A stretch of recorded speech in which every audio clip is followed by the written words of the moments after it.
This is 60 microns, and overall, I'm totally happy with it. I mean, I'm currently using the Burton's BD150 combi drum. I'm absolutely blown away with the quality. But get yourself on the Orc. Really considering about upgrading and putting an air source heat pump on the pond. I had to get it in small, as compact as possible. I definitely would recommend getting yourself on the TF500. Koi in there? Oh, there's some goldfish. This is looking a little bit more oriental down through here. So which one you picked? Got this one. How much is that one? Just wanted to let everyone know all of the koi are doing absolutely fantastic. Let's get this in here, then I'll open up the new bag. Not bad for a butcher. Talking of the drum filter, I'm gonna have a little look at this now. We wanted to give a bit of an update on it really, of how I think it's running. But the pond's been running for nearly 2 months now, 3 months to be in fact. This is 60 microns. It's open to the elements, in absolutely brilliantly. So yeah, whether if this bird will work or not, I don't know. You got? I bought myself a little diamond. Let's have a look then, see what you bought. Look at that. Hello everyone, welcome back. James the Koi Whisperer. So today coming up in this video, I haven't really done a video at home for the past few weeks because I've been busy. So I've got a few things to do at home. So I just wanted to let everyone know all of the koi are doing absolutely fantastic. And in the grow on pond, they are really coming on leaps and bounds. It's absolutely unbelievable the growth rate that's happening over the few months, well, few weeks really, that they've been in the pond. My kahaku down there is probably doubled in size, I believe. The body on the fish is absolutely amazing. All of the water in the pond's doing fantastic as well, but you can really see all of the fish getting a lot more friendly now. They're not so scattish and spooked out. They're a lot more comfortable with feeding, and they're all doing amazing, absolutely flat out. But the auto feeder's been going off quite a few times. I've got a few little issues with that auto feeder, so I'm looking to purchase a different one, just for the pure fact of how much food that it drops on the minimal amount. And I want to be feeding these fish on a lot more regular basis, but not so much at each time, if you get my drift. That being said, that's something for me to look out for. I'm going to have a little bit of a look round, see what I can find. I've still got to put some silicone in between these gaps on the coping stones, but that's no major issue. But one thing I have got to do is we have got to get a plant to go in this pot. Mrs. Whisperer bought it when we was at the BKKS Koi show. To be fair, it's been sat down there for 2 or 3 weeks. I'm going to head off to the garden centre now and see what we can find. Right then, so we're on the hunt for an acer tree. See if we can find one to go in the pot. Edging, don't think it's here. We need to find the Japanese section. Think that one's a bit big, mate, don't you? No, it's really low. That's what we want. We want a few aces. Nice one down there. What do you reckon, Rambo? What have you picked up so far? I've just picked up this dragonfly to go on my... Is that to go on your pond? Yeah, go on my pond shower. And I was going to think about like wedging that in to the pond shower as well. Just Whisper up there, look what she spotted. This is looking a little bit more oriental down through here. What do you reckon, Mrs. Whisperer? What sort of leaves do you want? I reckon we should go like a greeny type this time. Was he on offer? I like a self. That's what you call a bargain. Absolutely loads of aces here to pick. I've picked out this one. This one looks quite cool. And you can't see the price tag, but it's $19.99. But there's loads of them here. I am liking that. I likes a deal, you know what I'm saying? So I'm heading up to the bigger ones because I likes the look of the bigger type. I likes this sort of style, you know what I mean? But I don't think I'll get that in my garden. There's loads of different types of aces, and I'm not really too sure on what I want to go with really. But I certainly don't want to be paying 250 quid. What's up, mate? Mum said this is all you can have. What, a $4.99 one? Yeah. It will grow though, I suppose, but I am liking this a bit better. I mean, this will become that eventually. They all grow, yeah. Well, as long as Mum don't kill them. So which one you picked? Got this one. How much is that one? This one's 60 quid. Yeah. I've just seen a big one over there, so I'm just gonna... Does look a nice shape to that one, mine. What do you think, Rambo? Yeah, it's alright. Do you reckon 60 quid on a tree or 60 quid on a fish? 60 quid on the fish any day of the week. I've got this one. That's what it should end up like. How much is that one, Jake? You don't want to know. How much is it? £549. Nope. 549 quid You just get a brand new koi. for a tree. It does look very nice, but yours will grow into that. Yeah, but I'm not spending that much. I think you got a bargain on the one you picked already. Look at that, look. That looks a bit Japanesey over there. There's got to be something in there we can have a look at. 549 on a tree. Just get a koi. Just get a call, yeah. How much is that one? 300. 300 quid. Where did they get these prices to, man? 299? Nah. I think you picked the best one out for the money. How much is that one? Can he reach? 99.99. 100 quid, that's not bad. That's not bad for 100 quid. Let's have a look. I don't know where they make these prices up. It's a different kind though, that is. What is it? Yeah, it's a different type. Don't want them. Don't like that one? It's a bit bushy. There's a nice green one in there. How much is that one? How much you saying? Same price. What? 100 quid. 100 quid. That's another nice one though. Check out the water feature. Any koi in there, Jacob? Nah, but... Oh wait, there is actually. There's some koi in there? Goldfish, okay. Oh, there's some goldfish in there. I think we might need to have a word with the owner and see if we can get him to get some koi up here. Yeah. Cool little pond though. There's one right there, look. Water's crystal clear though, isn't it? Yeah, to be fair. I do like these lily plants or whatever they are. They look really cool. The water's coming from whatever's all the way up there. It must be a stream. It's like all a the stream way running through. down through. Yeah. It's nice what they've done here, isn't it? It's a nature pond, isn't it? Yeah, it's a Nature pond, It's yeah. nature. It's the stream, isn't it, going through? Looks cool. Anyway, that's what our tree's gonna look like. It's a good pick. Let's go and pay for it, all these little bits, and get Yeah. home, yeah? Yeah. But Jake, all of your little bits, I'll make you a deal. See that running water there? If you can get your hands out through there, I'll pay for your stuff, but you can't get them wet. Would you wait? Say it again. So you can't disconnect your hands, and you've got to get them out without getting them wet. I'll pay for your stuff. Well, I can't. There's a way of doing it. Yeah, turning it off. Yeah, but you don't know where the plug is, do you? It's right there. Right, come on then, let's go. What are you saying then, Jacob? I'd like to get one of these rabbits, but I'd like to get kind of a cleaner one. That's got a little... Thank your mother for the rabbits. Right, so we're back home, and we got some special compost down there to put into the pot, because apparently these acer trees, you need a certain type of compost. I'm not a plant expert, I'm not a tree expert, I'm a koi expert. I'm not even that, I don't think. But check this out. Mrs. Whisperer, £59 for a tree. I could have bought another koi for that, but one thing's for sure, I do think it will look nice in there, and I do believe she picked an absolute cracking acer tree.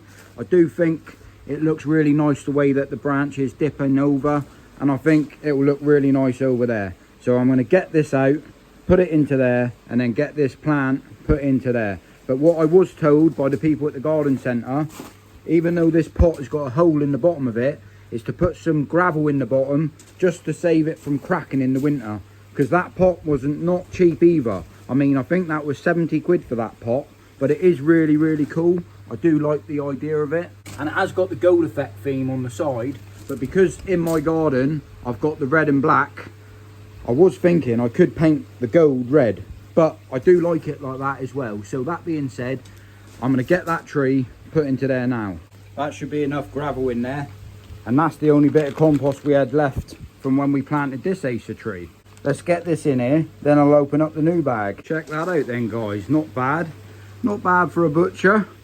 I think Mrs. Whisperer is going to be super happy with that. It does look really cool, and it does fill in that little void down there. I mean, I still got to be able to access down the back to get to the drum filter and all of the extra bits I've got down there. I can move this chair out and just walk down the side, you know what I mean? And even myself, I can fit straight down through this little gap just to maintain the drum filter anyway. And talking of the drum filter, I'm going to have a little look at this now. So I'm currently using the Burton's BD 150 combi drum, and this is not a paid promotion. I did actually pay for this drum myself. I just really wanted to give a bit of an update on it really. I decided to use it slightly different than the normal. I actually packed it out with the Lotus Root media and the spiral filter mat. I mean, this stuff is absolutely maturing. You can tell by the colour of it, and I've been totally blown away by the results that I'm getting from it. Today, instead of talking about the media from Mountain Tree, even though I do highly recommend it, what I want to talk about today in this video is the drum filter itself, because I've done no maintenance to this since it's been up and running. I've not cleaned it, I've not scrubbed it with a brush. I wanted to see how it sort of planned out really over the past couple of months and what I've noticed, and just be honest with you guys and to relate back of how I think it's running. As you can see, there's a little bit of muck built up on here, but the pond's been running for nearly 2 months now, 3 months to be in fact, and that's the build up after 3 months. The back side of the waste tray, you can see a slight little build up coming, but like I said, this is no maintenance. I've done nothing apart from nothing. And I've also got a little bit of build up down in this bottom corner, and I do believe that's down to me, because I've got a 4-inch inlet coming in through here running into this side, and I've got a 2-inch inlet coming into here running into this side, and I'm only pulling from one side of the drum with one 20,000 litre pump, which is only running at 42%. That being said, I believe there's a little bit of a muck build up down through there, purely the fact if I was to restrict the flow coming from the 4-inch bottom drain and have a more of an equal flow from the right and the left side, I do think that that little build up down the bottom will stop. This is 3 months of running, so it's minor really, but I will siphon that out today. Might even be down to how high the drum is in the system itself. But down on the clean side of the drum, absolute minimal bits down through the clean side of the drum. And if I'm being really picky, there is a tiny little bit of waste build up down through there, but I believe that's sand and grit from when I first started up the pond. This is 60 microns, and overall I'm totally happy with it. I mean, it's been faultless. I've had no issues with it at all. The media inside's been working a dream. Most people do use K1 media in here, but I wanted to try something a little bit different, to put a few bars across. If I'm being dead honest, the only thing that I am thinking about doing, getting a bit of this material, I don't know where I can get it from. I want a little strip of it, and if I use a bit of CT1 underneath the line, because even though I've put these tension rods in, I have noticed that the back one does slip down now and then, and I think if I just have a bit of CT1 with a bit of this material on the back, it will stop these bars. Even though I've tensioned them as tight as I can, I have noticed a couple of times when I've put the lid up that I just need to just adjust this one up slightly, because what I find, because they're hanging and they're free movable, so if you want to do any maintenance to this, they're on a hook and you can just lift them in and out. Just give them a bit of a movement really, just in case any big lots of bile build up on them. But that is the only thing that I have found. But the media itself, I'm absolutely blown away with the quality. I mean, you can see yourself there, that there's, I mean, maturing right up lovely. For giving it a bit of a clean and a bit of a dip clean, as easy as that is, lifting it in and out the water there, just pop them back into place. I mean, that takes no time at all, no effort at all. But I do find with the air going in around it, over time they will need a dip clean, but that's the idea, that you can just lift them out and put them back in. But overall, the drum itself, I am super happy with. Anyone thinking about running a pond, I mean, to be honest with you, it's more than man enough for a pond of 500 gallons. This is only 560 gallons, and there's not quite 10 fish in there yet, but there will be soon, all averaging between 19 and 30 centimetres, feeding 5 times a day, plus some extra hand feeding as well, and the drum's doing outstanding. One little thing that I have found with it, which I haven't found with the other Burton's drum that I've got, and I think that's just down to it's open to the elements. The sunlight does get in around this little section. It just takes probably once a week just to clean the pressure pump. You can see, and that's just algae. I do think if Burton's made this drum again, I would ask them to put this cover over the whole lot, only because I've got it outside. They are designed to go outside, but I've got no cover on it. It's not a major issue, but it's something that I do need to attend to. So either that, or just put a cup or something over this section to stop that sunlight hitting this part here. It's not a major issue, it's minor details, but I just wanted to be dead honest with everybody. The drum filter itself, I mean, I'm not one for blowing smoke at someone's ass, but at Burton's, they really are quality. I mean, outstanding. I mean, I don't get paid anything for promoting that product, and at the end of the day, I'm not going to say something's good if it's not good, and if it's good, I'm going to say it's good. And anyone thinking about upgrading their drum filter this year or next year, definitely consider the Burton's range, because absolutely outstanding. I run it on this pond and I run it on this pond. As you can see in here, I've got the TF500, and I ain't gonna lie, this is an absolute beast. I am super made up with this drum. Out of both drums together, this is the absolute hammer of a drum. They do it in two models. So the TF, I've got 3 inlets this side and I've got 3 inlets this side, but they do also do it with just the 3 inlets in and the 3 inlets out. I've got my returns on the outside. Absolutely blown away with this one. This one is next level. One thing that I do prefer better than the combi drum over there, that drum is absolutely bang on. The only thing that I can say about that, the drum screen on it is not quite as big. Well, it's nowhere near as big as the drum screen on this one. And the only defects of that is that this one doesn't clean as often as what this one cleans. But in a tight space, building a pond like this, a lot of people build ponds and they haven't got room to put massive amounts of filtration. I mean, when you look at my pond here, the size of my 2,600 gallon koi pond right here, I mean, the filter house is a third of the size, and not everyone's got the room to do that. Hence this reason over here, I had to get it in small, as compact as possible, and that drum is absolutely faultless. I love it to bits. But if you've got the room and you're building a bigger pond, I definitely would recommend getting yourself on the TF500. I know they are expensive and it's not essential that you need a drum filter, but having 2 units separate to each other, and you don't even need to have the bio unit. You could buy that drum, build a bio unit, fiberglass it, and you don't actually need this system. But having both combined, I've been more than happy with it. This has been up and running for 3 years and absolutely blown away with the item. Spray nozzles, everything's still working absolutely brilliantly. But I'm going to turn that off because else I'll get soaking wet. That's why there's a lid designed for the model, so you don't get wet. I just wanted to let people know how it's all been going really this year, and I do apologise if I got the camera a bit wet and you can't see what's going on. But yeah, I'm just sat down in the garden really, and I don't know if any other koi keepers are the same as me really. In the UK, it's been the worst year that I've ever experienced owning koi, being in the garden. I don't know if it's just because I'm getting a little bit more experience with everything, but the temperature this year has been up and down all over the place, and I think the koi's took a massive effect to this. They don't know if they're coming or going. One week it can be 22 degrees in the pond, the next week it can be 16 degrees in the pond, and I'm really considering about upgrading and putting an air source heat pump on the pond.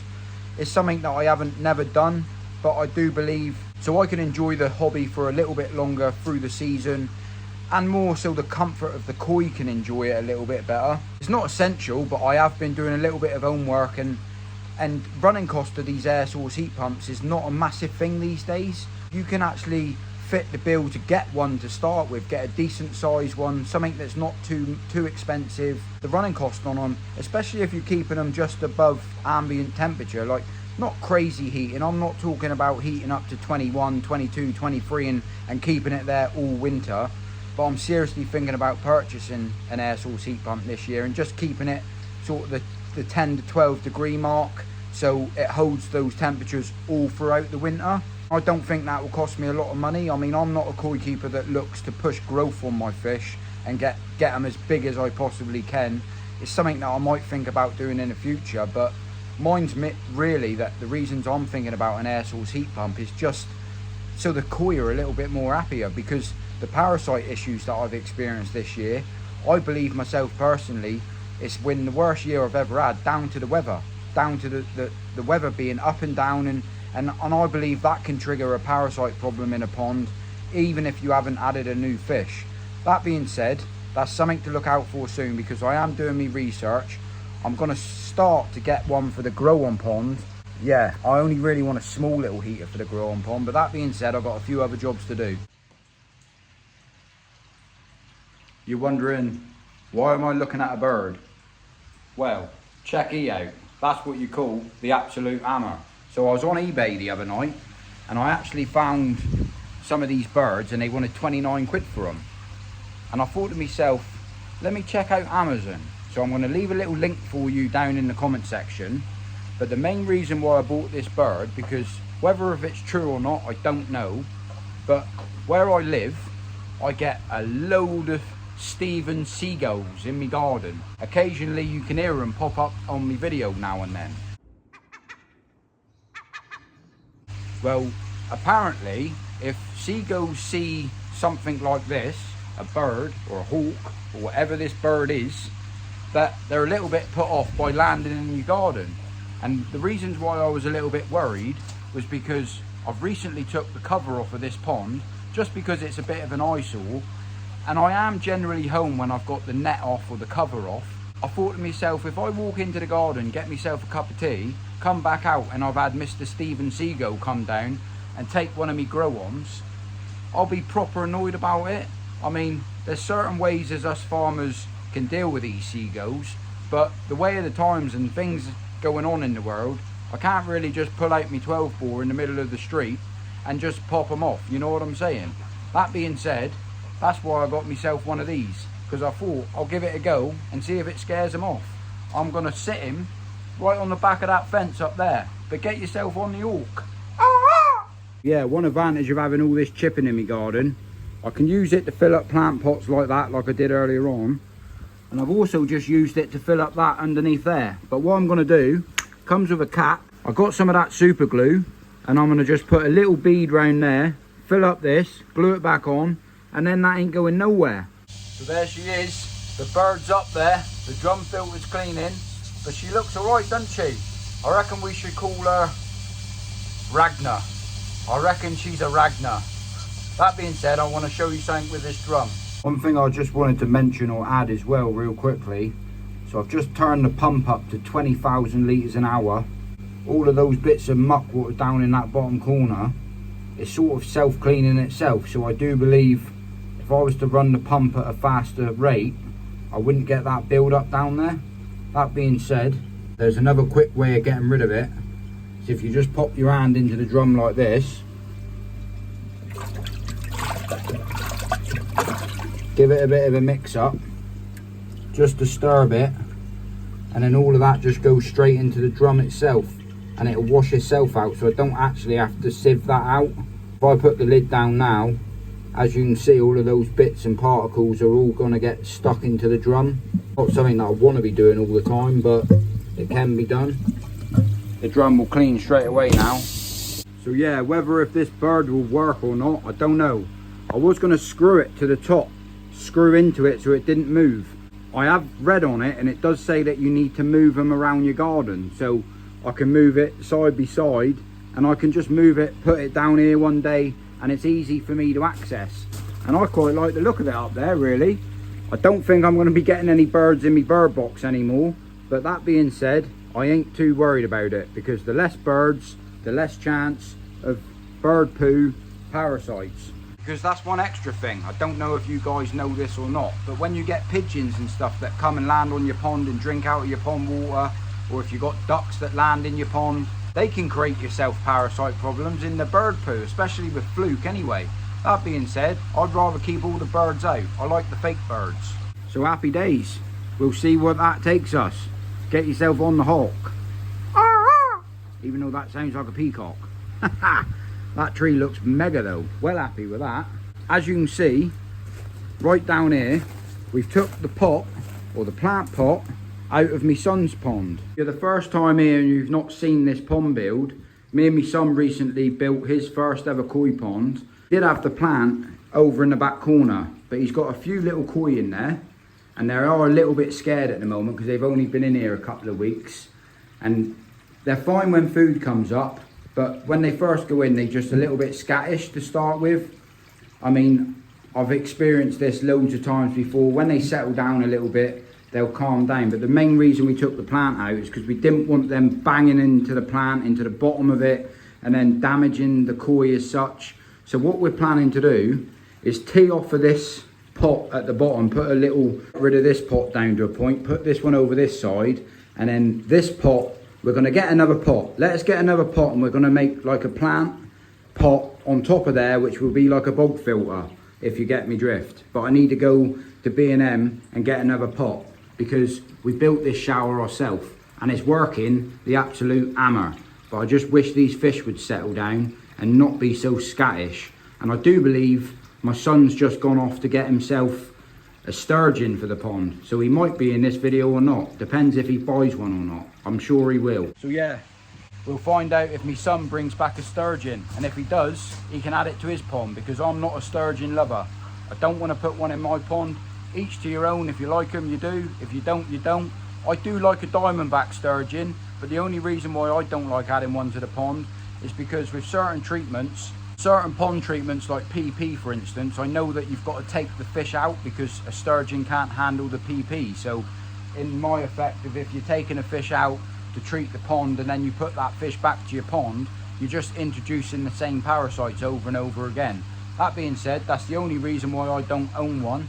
But my son wants one for his pond, so I can't say no. You know what I mean? What have you got? I've bought myself a little diamond sturgeon. Grandad, you haven't been taken to the fish shop. And Grandma, what have you got? What have you got in here? Dinosaur. Dinosaur? That looks like a dinosaur. Do you know what that is? It's a diamond sturgeon. Diamondback sturgeon. Happy days. Well, you know what you got to do, son? Acclimate it. Acclimate him up, and then we'll get him out and have a little measure up, shall we? Yep. Cool. Fairly son.